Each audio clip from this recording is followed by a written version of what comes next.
नाज़रीन, और तो किसी की मुलाकात नहीं हुई, लेकिन बैरिस्टर गौहर साहब की इमरान खान साहब के साथ मुलाकात हो गई। इमरान खान ने अपने जो वोटर्स और सपोर्टर्स हैं उनके लिए एक इंतहाई अहम मैसेज दिए।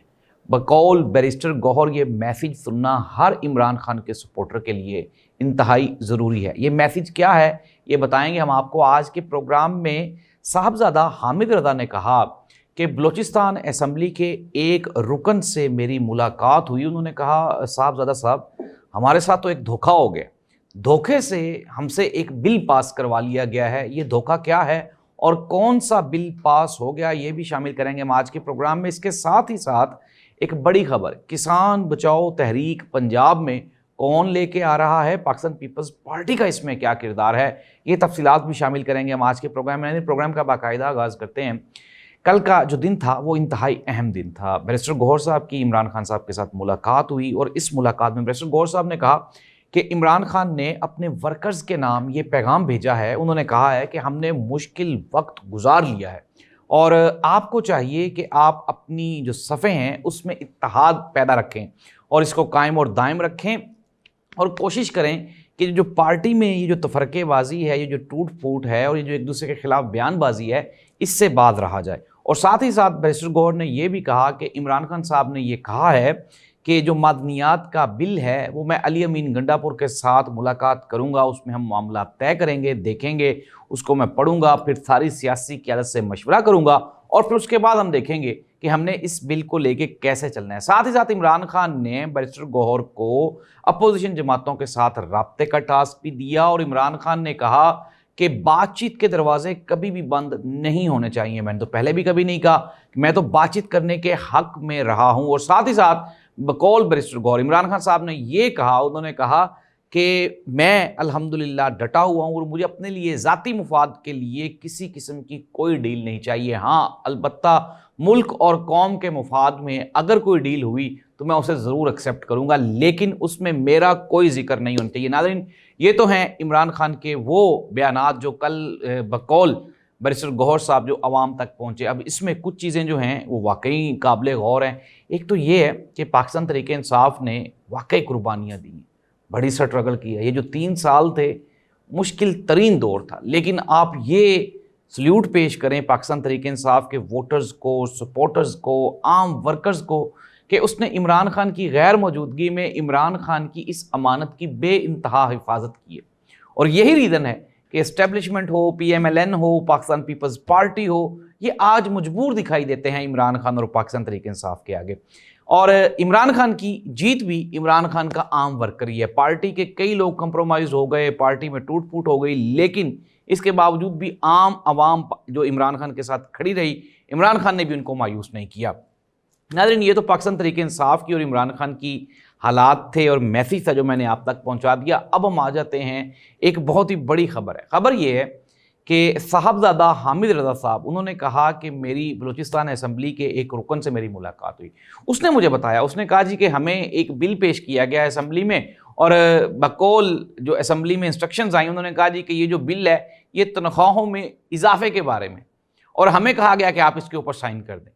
अब वो जो भाई साहब थे वो ये बता रहे थे, साहबजादा हामिद रज़ा भी मुस्कुराया, उसने कहा कि अब जो तनख्वाहों में इजाफा है वो किसको बुरा लगता है।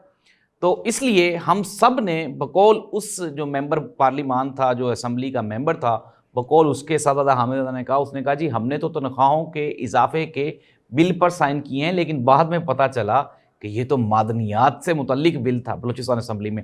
नाज़रीन, ये जो कहानी है मादनियात वाली, ये तो अब खुल के सबके सामने आ चुकी है। पाकिस्तान में अगर हम बात करें, चूँकि पाकिस्तान एक डेवलपिंग कंट्री है और अभी तो तरक्की की हम पहली सीढ़ी पे भी नहीं चढ़े, और ये जो मादनियात होती हैं ये तरक्की याफ्ता जो ममालिक हैं, अगर हम अमेरिका की बात करें तो अमेरिका ने अपनी जो पेट्रोलियम मसनूआत हैं उनको अभी तक महफूज रखा हुआ है। अभी तक वो दुनिया से पेट्रोलियम लेके तो उस पे अपनी सनत और अपनी जो सारी की सारी इकॉनमी है वो चलाते हैं। अपनी उन्होंने अब पेट्रोलियम मसनूआत को अभी तक हाथ भी नहीं लगाया। वजह क्या है कि जाहिर सी बात है, जब तक उनकी ज़रूरियात पूरी हो रही हैं तो वो इधर उधर से लेंगे। जब दुनिया में ये सोर्सेज ये ख़त्म हो जाएंगे तो फिर वो अपने यूटिलाइज़ करेंगे। कुछ मिकदार उन्होंने निकाली भी है, इस्तेमाल भी की है। अब हम आ जाते हैं पाकिस्तान की सूरत हाल पे। ये जो पाकिस्तान में जो मादनियात है ना, یہ آپ یہ کہہ لیں کہ یہ سورس آف اٹریکشن ہے. جب گورا بر صغیر میں آیا تھا تو وہ بر صغیر کی معدنیات اور بر صغیر کے جو اسپائسز ہیں، مسالے ہیں، اس کے لیے آیا تھا. اب ایک مرتبہ دوبارہ پھر گورا آ رہا ہے پاکستان میں، اور یہ صرف اور صرف معدنیات لینے آ رہی ہے. جو امریکی وفد آیا ہوا تھا، امریکی جو ہیں یہ بہت سیانے ہیں، بڑے جینیس ہیں. ان کو طاقتور حکومت پاکستان میں پسند ہی نہیں ہے. ان کو کمزور جو لولی لنگڑی حکومت ہے نا وہ پسند ہے. اس کی وجہ کیا ہے میں آپ کو بتاؤں. اس کی وجہ یہ ہے کہ جو کمزور بادشاہ ہوتا ہے نا اس کے ساتھ بارگیننگ آسان ہو جاتی ہے، اس کے ساتھ لین دین کے معاملات آسان ہو جاتے ہیں. اس بیچارے کی کوئی ٹرمز اینڈ کنڈیشنز نہیں ہوتی، وہ تو اپنا اقتدار بچا رہا ہوتا ہے. ہماری جو موجودہ حکومت ہے وہ بھی اپنا اقتدار بچانے کے لیے، اس ملک کا سودا کرنے کے لیے بالکل تیار بیٹھی ہوئی ہے. وہ کہتے ہیں آئیں ہم سے جو کچھ لینا ہے لے جائیں، ہمیں نہ بس چھیڑے، ہمیں اقتدار سے چمٹا رہنے دیں. تو ناظرین یہ ہے وہ معدنیات کے جو معاملات ہیں، یہ سورس آف اٹریکشن ہیں گوروں کے لیے. لیکن پاکستان کی حکومت کو، پاکستان کی غیور جو فوج ہے اس کو چاہیے کہ وہ ان سورسز کی حفاظت کریں، اور پاکستان کو یہ جو پاکستان کے پاس یہ جو ایک دولت ہے، یہ جو ایک سورس ہے ہمارے پاس، اس کو بہتر یوٹیلائز کرنے کے قابل بنایا جا سکے. کسان جو ہے وہ بیچارہ بڑا پریشان ہے پنجاب میں. ندیم افضل چند صاحب جن کا تعلق پاکستان پیپلز پارٹی سے، انہوں نے کہا کہ کسان بچاؤ تحریک چلانی چاہیے پنجاب میں. پاکستان پیپلز پارٹی آہستہ آہستہ مسلم لیگ نون سے جو ان کے درمیان اختلافات ہیں وہ تھوڑے تھوڑے بڑھتے جا رہے ہیں. میں نے آپ کو بتایا تھا ہے تو یہ نورا کشتی جو لوگوں کو دکھانے کے لیے یہ کرتے ہیں، بٹ ایٹ دا اینڈ اس کا اثر پڑتا ہے عوام پہ بھی کہ پاکستان پیپلز پارٹی کی جانب سے بھی اس طرح کے میسیجز آ رہے ہیں. وجہ کیا ہے؟ وجہ یہی ہے، کوئی یہ نہیں ہے کہ اس سے پاکستان پیپلز پارٹی کا کوئی ووٹ بینک بڑھ جائے گا پنجاب میں. وجہ یہ ہے کہ پاکستان پیپلز پارٹی کا جو یہاں پہ کچھ تھوڑا بہت جو ان کے الیکٹیبلز ہیں وہ بھی تو ذمہ دار ہیں نا بیچارے. تو ذمہ دار تو ناظرین واقعی پیس رہا ہے. 2000 روپے من کنک گندم اور 2000 روپے کا پیزا. تو آپ پیزا نہ کھائیں بلکہ میں تو کہتا ہوں 1 من گندم خرید لیں. تو یہ پنجاب گورنمنٹ کی ناقص پالیسیز کی وجہ سے آج کسان جو ہے وہ بیچارہ پریشان ہے. اور کسان کی پریشانی، پاکستان چونکہ ایک ایگریرین کنٹری ہے، ایگریکلچرل کنٹری ہے، اور 90% جو ہماری اکانومی ہے وہ بیس کرتی ہے کسان کی خوشحالی کے ساتھ. اگر کسان ہی خوشحال نہیں ہوگا تو یہ ملک کیسے چلے گا؟ ناظرین اس دعا کے ساتھ کہ اللہ کرے کہ پاکستان کے جو عام لوگ ہیں، جو سٹیک ہولڈرز ہیں، اللہ کرے کہ حکومت ان کے مسائل پہ کوئی توجہ دے. آپ کو ہمارا پروگرام کیسا لگا کمنٹ ضرور کیجئے گا، اپنی آراء سے ضرور آگاہ کریں اور ہمارے چینل کو سبسکرائب کریں. اللہ حافظ.